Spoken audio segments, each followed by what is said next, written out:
right.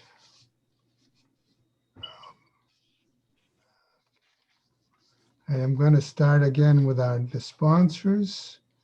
And Year of Learning, Dr. Paul Koningsberg, in memory of his brother, Dr. Sam Koningsberg, Shimon Reuven ben Labish, and Ed Goldberg's cousin, Nisan Hara, Nisan ben Fardosa.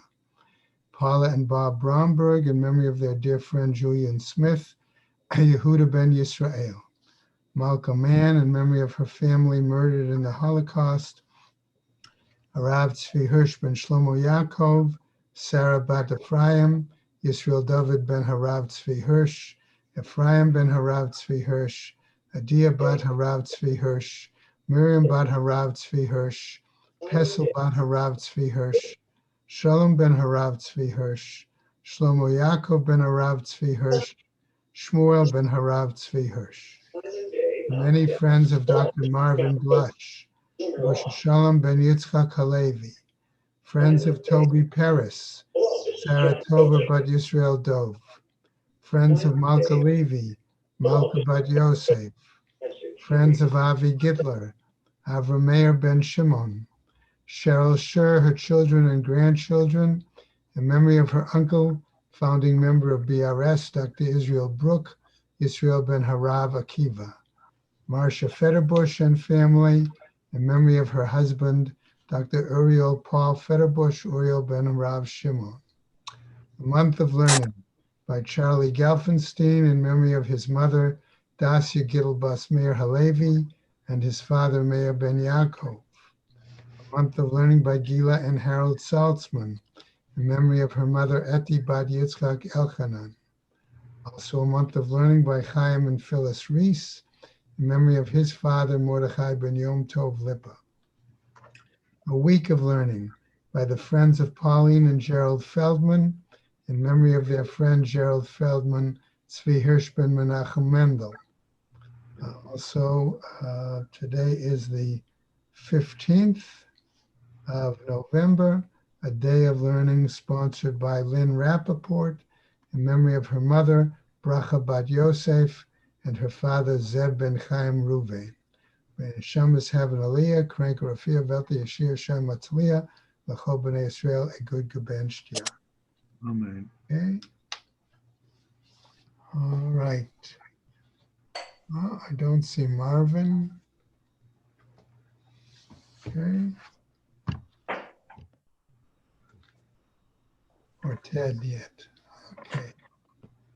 All right. I'd like us to start, I think, with the Mishnah on the bottom of Tzadi Zion Amud Beis. Okay, I think we have enough time to include that and then go through as well. Okay. It also gives us a context to understand again that just as we saw the situation that the Mishnah Gemara is trying to deal with other examples of aspects of Shabbat besides concerns simply for Tchumim, Chatzerot, or Kapafiot, or Mabuot, or things like that, there are other elements that needed to be addressed. Okay? So here's the example. Mishnah. Hayat Koreh b'Sefer al ha'iskupa. Someone was sitting on a threshold, okay? And remember their Sfarim were still Megillot, were still scrolls. And the scrolls sort of rolled out of the person's hand while they were sitting there. V'nitgalgel ha'sefer miyado. And it rolls out of his hand. Okay? Gololo etzlo. He can roll it back. Okay? Now, Mishnah continues. Hayat koreh b'rosh hagag. Right? They were on flat roofs, and he was sitting on the top of the roof. And clearly the roof usually is considered a reshus hayachid. Right? And what happens again? V'nitgalgel ha'sefer miyado. And the scroll rolled out of his hand. Okay? Doesn't mean he lost was not still holding on to it, but the end of the scroll. Okay? Ad shelo higia la'asarat tfachim. So long as the end of the scroll did not fall below 10 tfachim of the ground level, okay, and therefore be within perhaps Rishus Harabim, okay, Gola lo etzlo. He can roll the scroll back up to himself on the roof. Mishehegia la'asrat tfachim, says the Mishnah. If, however, the end of the scroll fell within 10 tfachim of the Rishus Harabim, okay, Hovcho al haktav. He's supposed to turn the scroll over so that the written side is not facing up. Okay? Our concern is going to be for the bizayon of the text of the scroll. Now, that's Tanakama. Second opinion. Rabbi Yehuda Omer, afilu ein mesulak min haaretz elek mlo machat. Even if I'm going to say the edge of the scroll, okay, is so close to the ground level that the only difference in space is the thinness of a needle. Okay? Gololo etzlo. He can still, according to Rabbi Yehuda, roll the scroll up to himself on the roof. Third opinion. Rabbi Shimon Omer says, afilu ba'aretz atzmo, that even if the edge of the scroll came down to touch ground level, and we're saying that's Rishus Harabim, and he's in Rishus Yachid, golelo etzlo. Okay, according to Rabbi Shimon, he may still roll the scroll up to himself on the roof. She'ein lecha davar mishum shvut omeid b'fnei kitvei hakodesh. Okay, because Rabbi Shimon holds, in this case, that the significance of the text being kitvei kodesh, okay, the Doraita aspect, is not limited or is not prohibited by rabbinic requirement of shvut. Okay? And so that is his view. Okay, that the treatment of the Sifrei Kodesh, okay, for their respect, takes precedence, if you will, over Divrei Rabbanan. Now, Gemara. All right, we're on the bottom of Tzadi Zayin Amud Beis, for those who just joined in, right? Hi Iskupa, this threshold, Hechidami, okay, how is this to be understood? How is this, what's the status there? In other words, if you're on the threshold, what is the concern then of the scroll rolling into what area? I'm going to phrase it that way. Ilema iskupa reshut hayachid. If we're going to say that this threshold is reshus hayachid, vikama reshus harabim, and in front of it is reshus harabim, right? Velo gazrinan dilma nafil va'ate la'atuye. We don't make a decree, okay, that says we have to prohibit rolling the scroll back to the person, lest someone pick it up and carry it in. Now, Gemara is going to have a problem here, as we're going to see in just a moment, and continue with our daf for today, Tzadi Chet Amud Aleph Mani. According to whom is that view? Rabbi Shimon he. It seems to be according to the opinion of Rabbi Shimon, right? Because if we look back at our Mishnah, right, it was Rabbi Shimon who said, okay, basically, afilu ba'eretz atzmo gololo etzlo she'en lecha davar mishum shvut omei b'fnei kitvei hakodesh. Okay, so that even if it rolled out from the Rishus Yachid of the threshold into Rishus Rabim, he holds it's still permissible to roll it back. Okay. So Gemara continues. Da'amar kol davar shehu mishum shvut eino omed b'fnei kitvei hakodesh.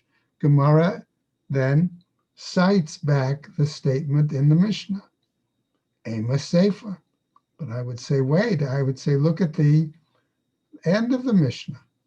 Rabbi Yehuda Omer, afilu ein mesulak men haaretz ela malo hachut. Okay. Here, by the way, slight difference in the text, by the way. Our text said, right? Afilu ein mesulak min haaretz ela kimlo machat. Okay. Here's the question of the lashon there. Here, right? All right. Afilu ein mesulak min haaretz ela hachut gululo etzlo. That Rabbi Yehuda said one could roll it back even if it only came within a finger breadth or a thread's closeness to the ground. Rabbi Shimon Omer, afilu ba'eretz atzma gululo etzlo. Okay, that here, okay, that seemed to say, even if it fell and touched the ground, one could still roll it up. If that's the case, all right, says the Gemara, Reisha v'Seifa, Rabbi Shimon, that the beginning and the end of our Mishnah seem to be according to Rabbi Shimon, Metziata, Rabbi Yehuda, and then the middle you're going to say is according to Rabbi Yehuda, Amar Rav Yehuda. So the Amora Rav Yehuda says, and yes, Reisha v'Seifa Rabbi Shimon, Mitziata Rabbi Yehuda, that the beginning and the end of the Mishnah, of our Mishnah, is according to Rabbi Shimon, and the middle is according to Rabbi Yehuda.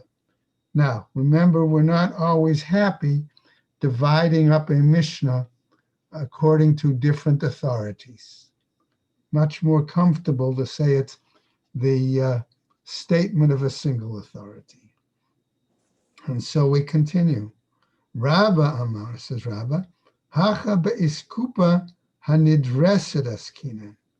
He says, Rabba, that his explanation is that we're dealing with a threshold that a lot of people tread on it. It's in the public area.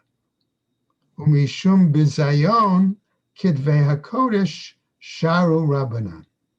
And according to Rabbah, so that there would not be bizayon, any kind of lack of respect, okay, to the text, to the sacred text, the rabbis therefore permitted to be rolled up and therefore didn't make any kind of a decree here. Eitive Abaye. Abaye challenges this with a braita. Toch arba amot galilo etzlo. If it's within Daled Amos, he can roll it back to himself. Chutz la'arba hofcho al haktam. If it's more than 4 amos, okay, he has to turn it over, so there would not be this bizayon.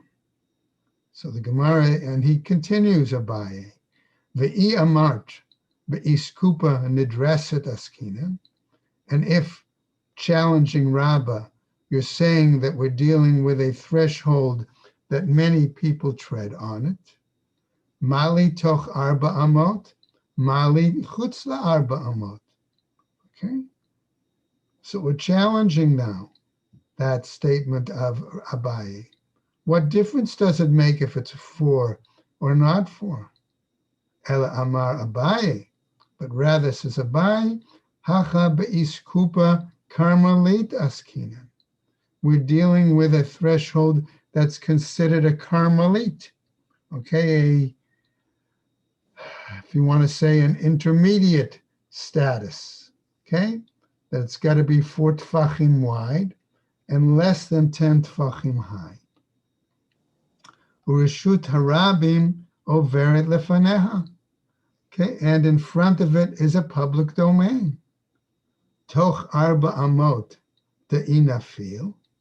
Okay, if the scroll rolls into that Reshus Harabim, okay, within 4 amos, umaite le lo ate li de chiyuv chatat, and a person carries it and brings it in, since it's within 4 amos going from Reshus Harabim to Carmelit, he is not guilty, so to speak, of having to bring a chatas.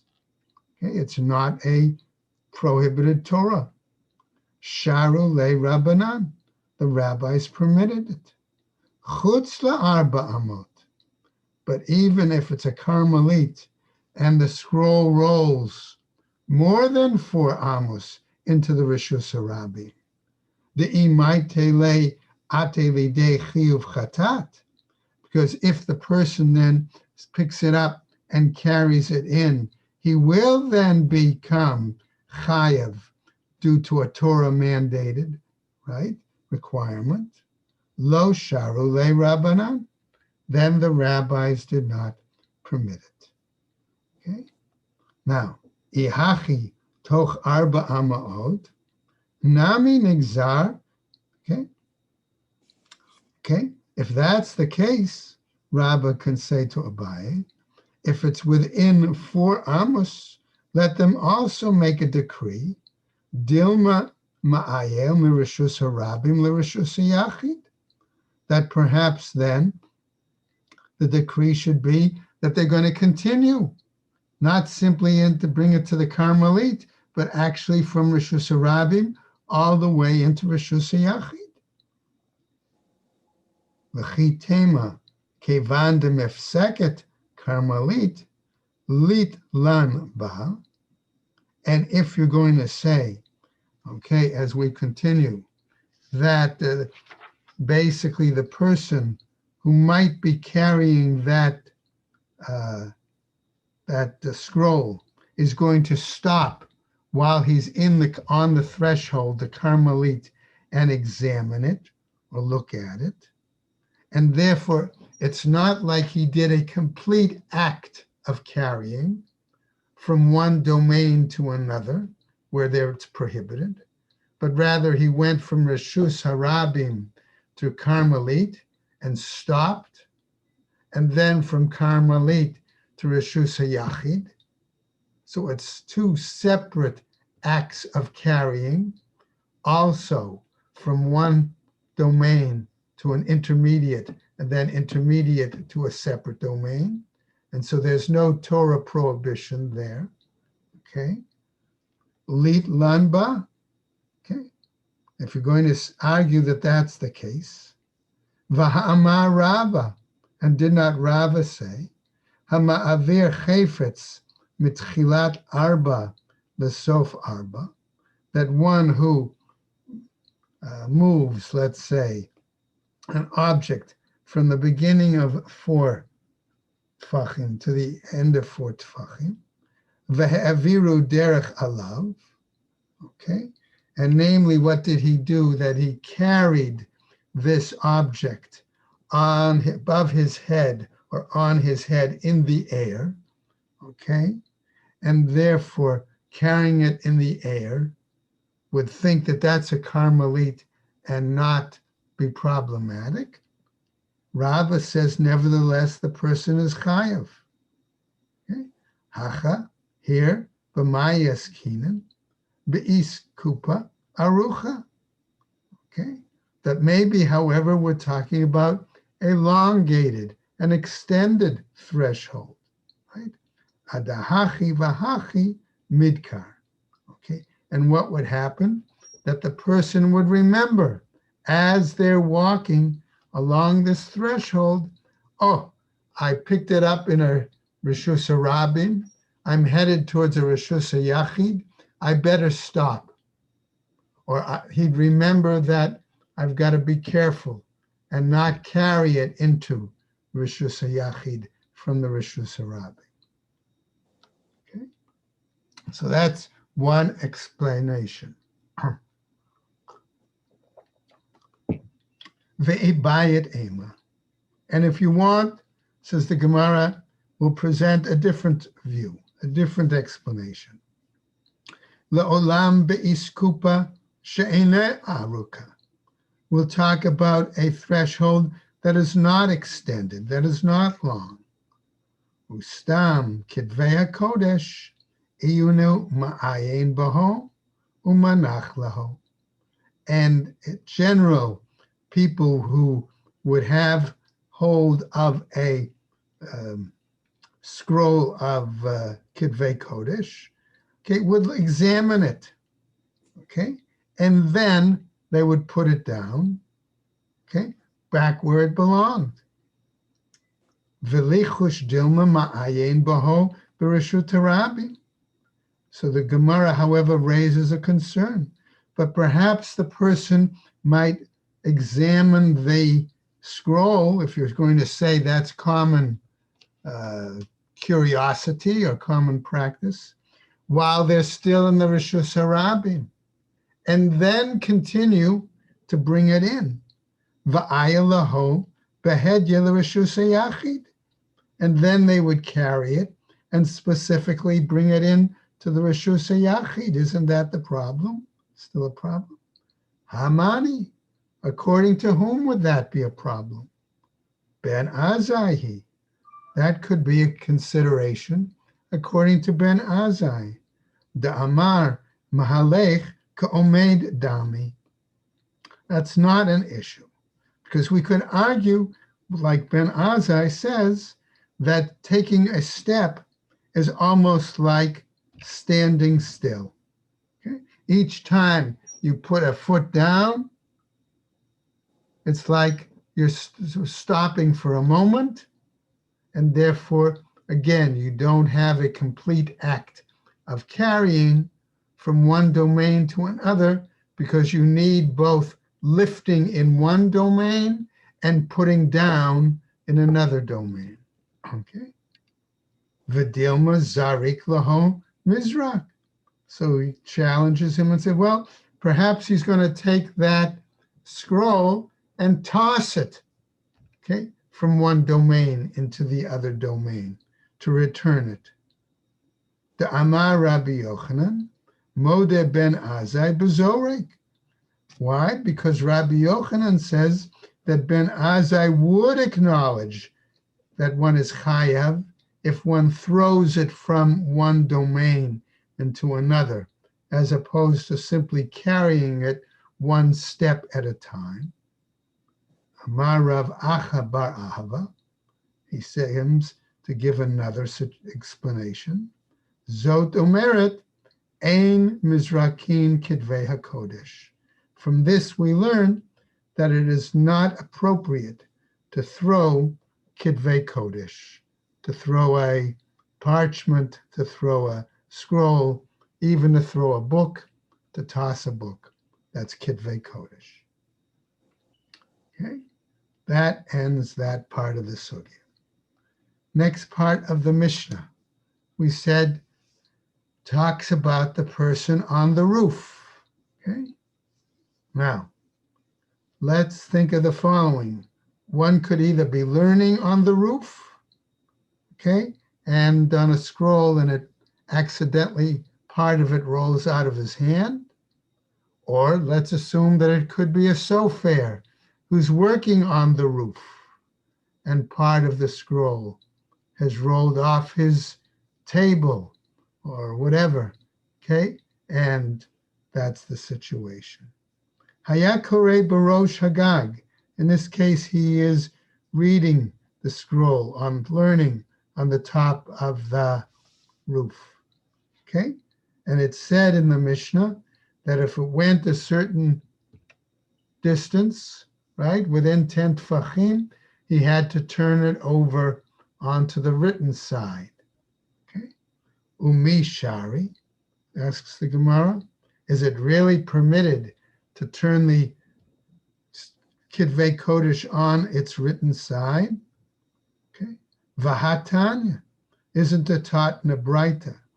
kotvei sfarim, tefillin umezuzot, namely those who write Torah scrolls, tefillin, and mezuzahs, lo hitir, sofer, lo hitiru lahen lahafoch yiriyah al paneha.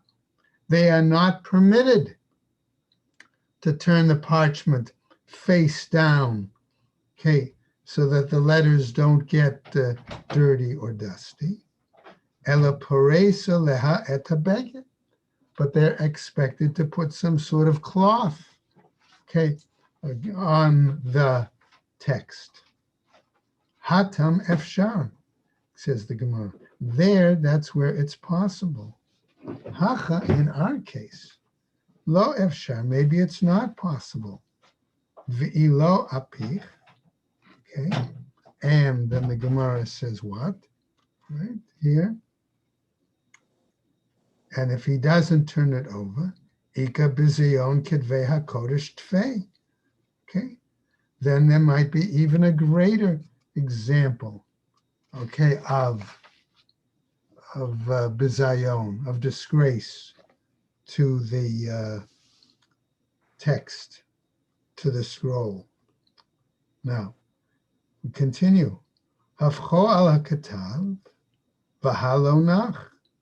But what about, says the Gemara, a situation where he turns the scroll over if it's within 10 tfachim of the ground, implying that he can't roll it up, okay? Let's say it didn't come to rest. And we just refer to the fact that there are two parts of the act. There's the picking up and the putting down. That makes a complete act of going from one domain to another domain. And so the Gemara is hinting at this example, right? It didn't rest down. Amar Rabba, says Rabba, bekotel mishufa. We're talking about a situation perhaps where we've got kotel mishupa, a inclined or a sloping wall, okay? Okay, so in other words, it's on the scroll has, so to speak, down the side of the building, okay, with still within 10 tfachim of ground level, but it's lying against the side of the building. Amar le Abai, b'mai okimt lematnitin bekotel mishupa. On what basis is it that you've established our Mishnah as dealing with a inclined or sloping wall? Ema Seifa. I would say, look at the end of our Mishnah. Rabbi Yehuda Omer, says Rabbi Yehuda, afilu eino misulak min haaretz ele melo hachut. Even if it's the amount of area left from below ground level is only the distance of a thread. Gololo etzlo. He can roll it up. Vahanach le. But here, if you say it's on an inclined wall, it is resting. Chasuri mixera lahachi katani. Something is missing. And this is how we have to teach our Mishnah. Bamed varim amorim, what are we talking about? Bekotel mishupa. We're talking about an inclined or a sloping wall. Aval bekotel. But if we're talking about a wall, she'eno mishupa, that is not sloping. In other words, the wall is perpendicular, and the end of the scroll is sort of hanging there in midair, right? Lamala mishlosha golalo. If it's above 3 tfachim, one can roll it up. Golalo etzlo, I'm sorry. Lamata mishlosha, if it's below 3 tfachim, implying that I'm using the concept of lavud here as a concern, hofcho al haktav, then he must turn it over onto the written side. Now, what happens? Okay, if this is the case, we get another piece of the Mishnah. Rabbi Yehuda Omer, afilu eino mesulak min haaretz v'chulei. Rabbi Yehuda again saying that it was still removed from the ground, only the difference of a pin, or according to other, of a thread, right? Namely, he's going to follow up on that discussion we saw of v'lo nach. Deba'inin hanacha al gabe mashu. Okay? But for it to be a complete act of carrying, okay, or transmission from one domain to another, where one is chayav, don't we need actually hanacha for it to be resting on something particular? Ve'ela, but rather, had amar Rabba. This is what Rabba means, what he really said. He wishes to explain. Toch shlosha the Rabbanan. If it's within 3 tfachim according to the rabbis, tzrich hanacha. Okay, then it needs to be resting on something solid.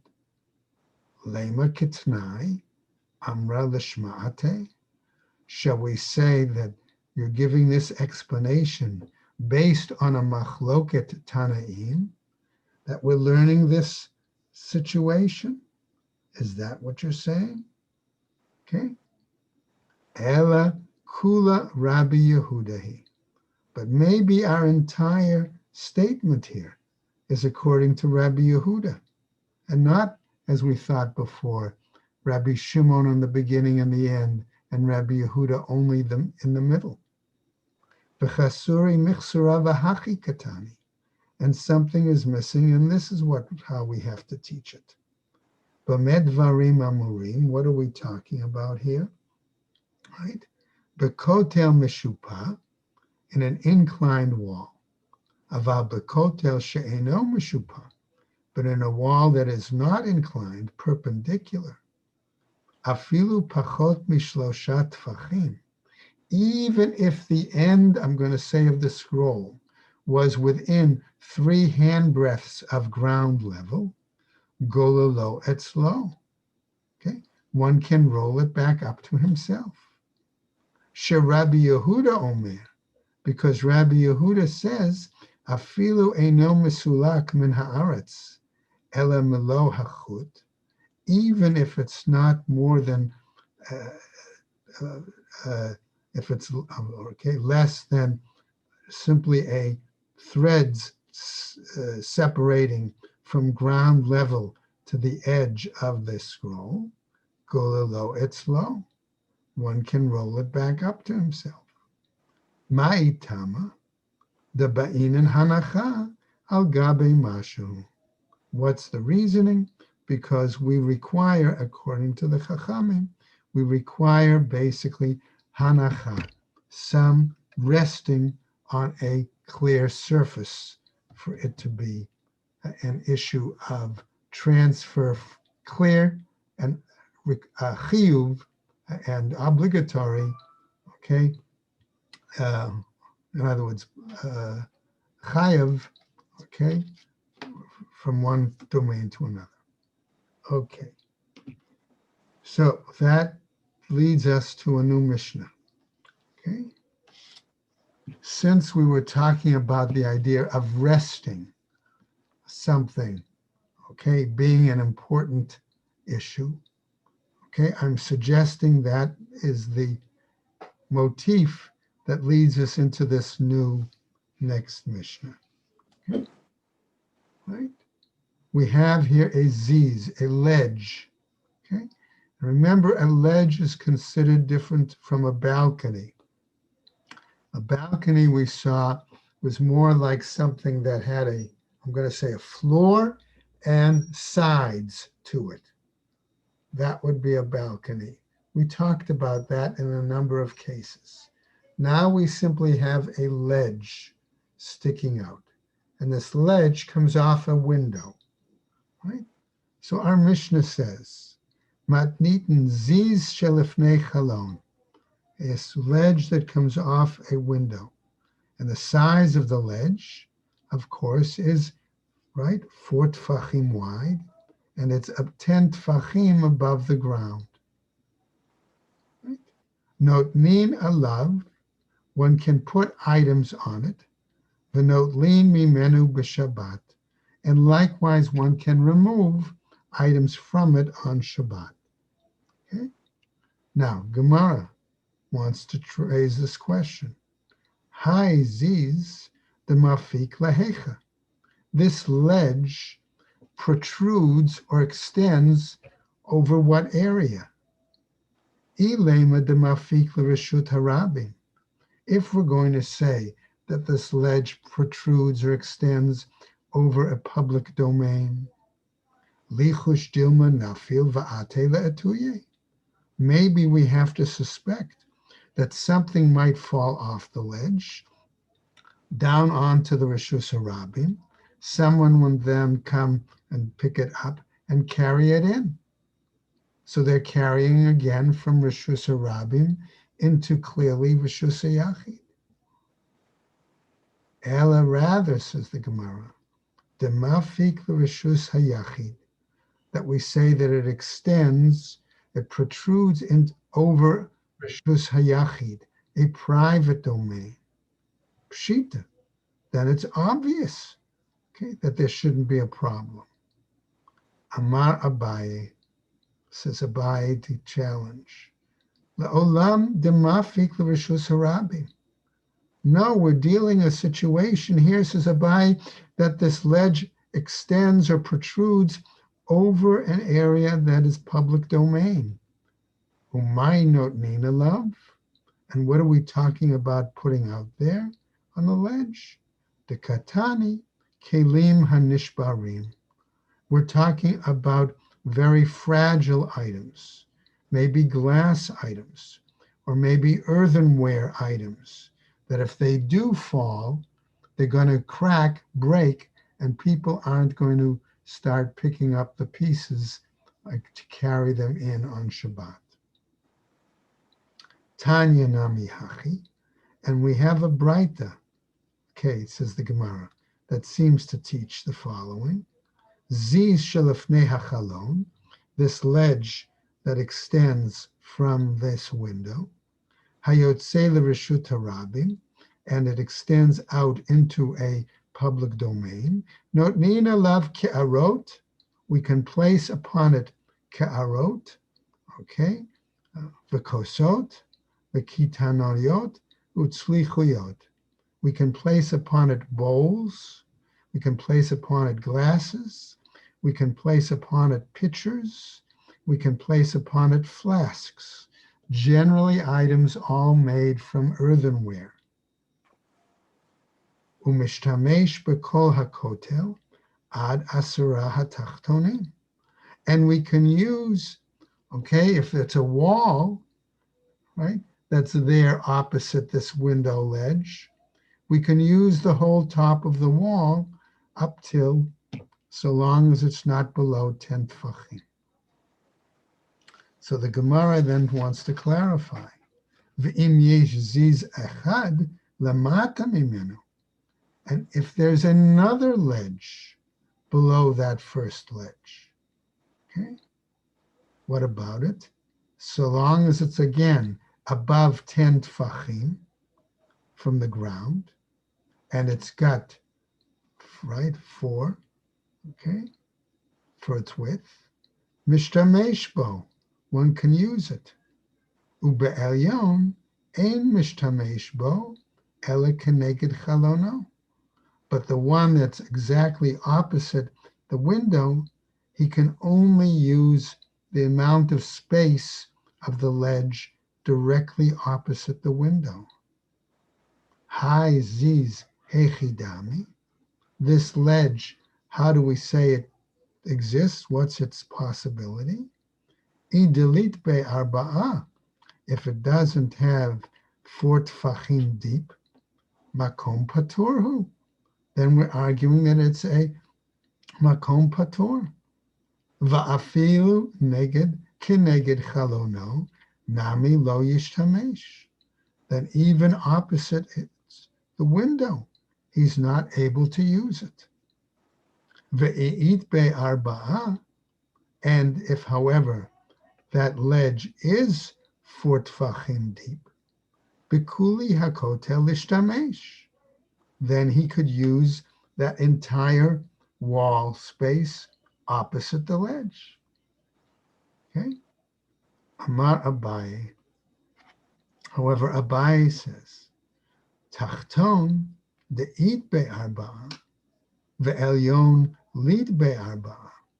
How about a situation where a lower ledge is 4 tfachim wide, but the ledge that's higher up, opposite the window, is not 4 tfachim deep? The chalon mashlimo la'arba, but a piece that comes out from the window then will result in a ledge, okay, that is 4 tfachim deep. So think of now a situation where there's a, let's say, a ledge coming out of the wall, okay, that's 3 tfachim deep, and then I'll call it the window sill sticks out a certain amount, and therefore together between the ledge sticking out towards the window from the wall and the window sill, together they make 4 tfachim. Okay, that kind of situation. Keneged chalon mishtamesh dechure chalon. Then the area opposite the window can be utilized because we can consider that ledge simply like cracks, an extension of the window sill. However, Abaye is saying, the high gisa, the high gisa, but on either side of that combined window sill and ledge, asur, then it would be prohibited to try to use that. Okay? All right. New Mishnah. Again. This Mishnah is a little bit different. Okay? And as we'll continue, we'll see what the problem is. Omer adam bereshut hayachid umetaltel bereshut harabim. A person can stand in the private domain, okay, and move things in a public domain. Okay? What are we talking about here? Okay? Let's take an easy example. Okay? He reaches through the window of his house and he pulls something closer. Okay? That would be an example.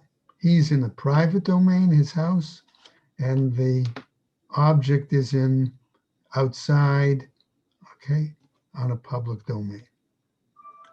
Or the opposite. Bereshus harabim umetaltel bereshus hayachid. Or we can take the flip side. Okay? He stands in the public domain and he moves something to the private domain. Okay? Ubilvad shelo yotzi chutz me'arba amot, says the Mishnah. So long, okay, as he does not take it beyond 4 amos of the original location. Okay? Going on then. Lo ya'amod. Yeah, go ahead. Rabbi Green, when he moves it, it means he does not pick it up. Right. He just, let's say it's a large barrel and he reaches with 2 hands through the window and he just brings it closer. Okay. So he's not lifting it. He's, I want to call it sliding it. Okay. I had a hard time with this concept too. Okay. How can you move it if you're not lifting it? But remember, we said that the whole question, what we've been talking about, is that the whole question of transfer from one domain to another required two steps: lifting it up in one domain and then putting it down in a second domain.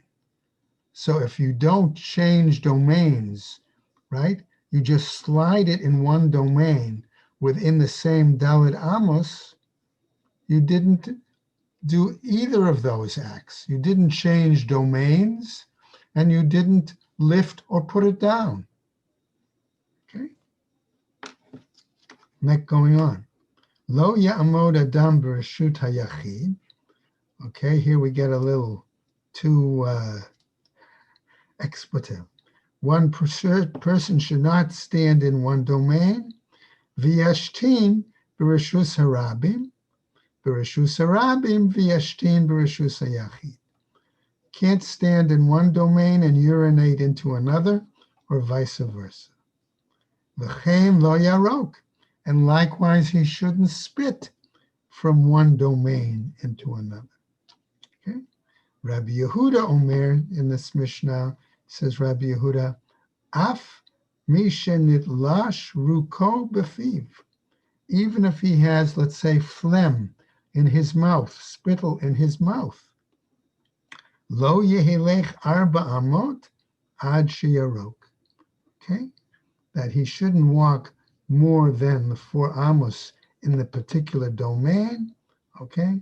Unless he should spit it first out in that domain, because he would consider that basically like carrying, because the spittle is no longer a direct part of the body, but is a load, okay, carried by the person.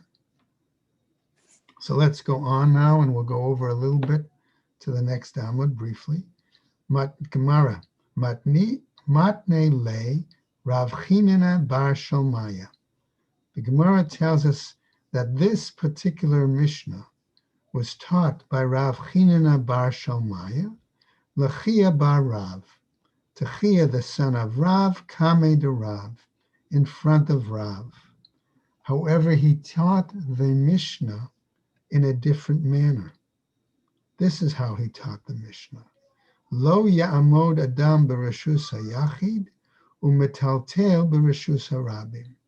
A person cannot stand in the private domain and carry into the public domain. Amarle. So Rav now says to him, Shavakt Rabbanan Lavadet Karabi Meir. Did you simply toss out the view of the rabbis, okay, and you instead did it according to Rabbi Meir? Let's just go over a little bit. Hu savar mideseifa Rabbi Meir, Reshanami Rabbi Meir. Okay, it would appear then that Rabbi Chanina was of the impression that since the end of the Mishnah, okay, represented the view of Rabbi Meir, okay, right, and that the end of this Mishnah is actually much later on, that the beginning here too is like Rabbi Meir. Velohi, but that's not the case, says the Gemara. Sefer Rabbi Meir, V'Reisha Rabbanan. The end of the Mishnah is according to the Rabbi Meir, but the beginning of the Mishnah, okay, is like the rabbis. Okay? So now the next part of then it's going to go on with the next part, okay, of the Mishnah, which we'll pick up tomorrow. Okay? So we'll stop there, right, where it says ubilvad shelo yotzi chutz, so long as he doesn't take it beyond the 4 amos. Okay? And we'll pick up that discussion tomorrow. All right, everybody? Yes, have a good day, Rabbi. Take care. Have a good day. Thank you. Just to remind everybody about the 10:30 is the Yomi.